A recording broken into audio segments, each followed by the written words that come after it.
Sa mga kaparekoy natin dyan na hindi pa nagawa to mga parekoy, pues gagawin natin ngayon mga parekoy at sigurado namang napakasarap neto. Kaya huwag kalimutan i-share ang ating video para mas marami pa makaalam at makagawa neto mga parekoy.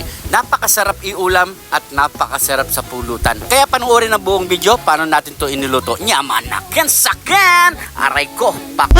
Meron tayo isang buong tokwa dito mga parekoy at kinat lang natin na cubes to mga parekoy. So unang first ang gagawin natin mga parekoy, maglagay lang tayo ng asin at pamintang wasak at sabay lang natin to haluin para maglasa yung nilagay nating asin at paminta. At naka-ready na rin ang ating gagamitin mga ingredients mga parekoy para sa ating sisig tokwa. So piprito muna natin ang ating mga tokwa mga parekoy. Antayin lang natin to maging golden brown at syempre shoutout nga pala sa mga bagong followers natin dyan.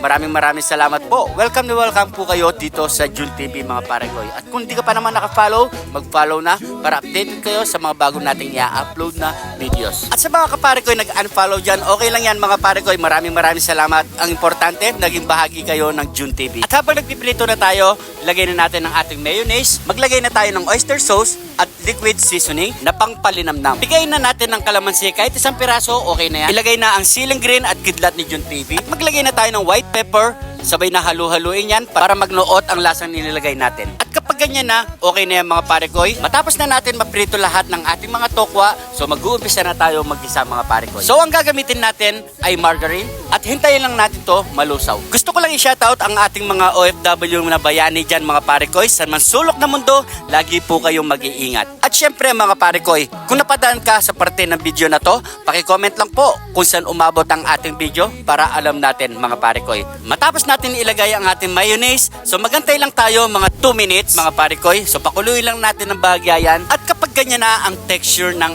ating sarsa mga parekoy, maaari na natin ilagay ang ating piniritong tokwa. So haluin na lang yan mga parekoy.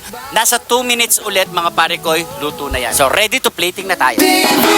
Halina't makisalo, masarap na luto, siguradong gusto mo. Jun TV, Jun TV, tikman mo na to, namanakin sa'kin. Jun TV, Jun TV.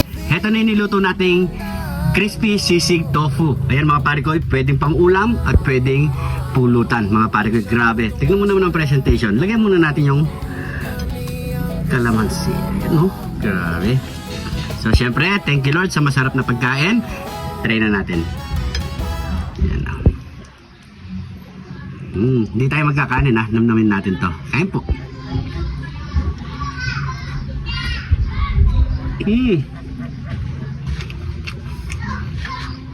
Grabe.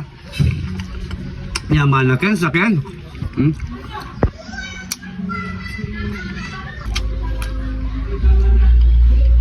Apa?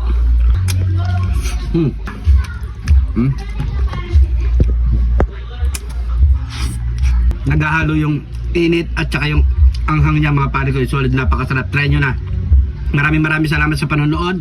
Siyempre maraming salamat sa mga bagong followers natin dyan. Welcome na welcome po kayo. Paki-share na lang po ang video para mas marami pa makalam at makagaya sa ating niluto ngayong araw. Maraming salamat po. Ingat po kayo lagi dyan. God bless po.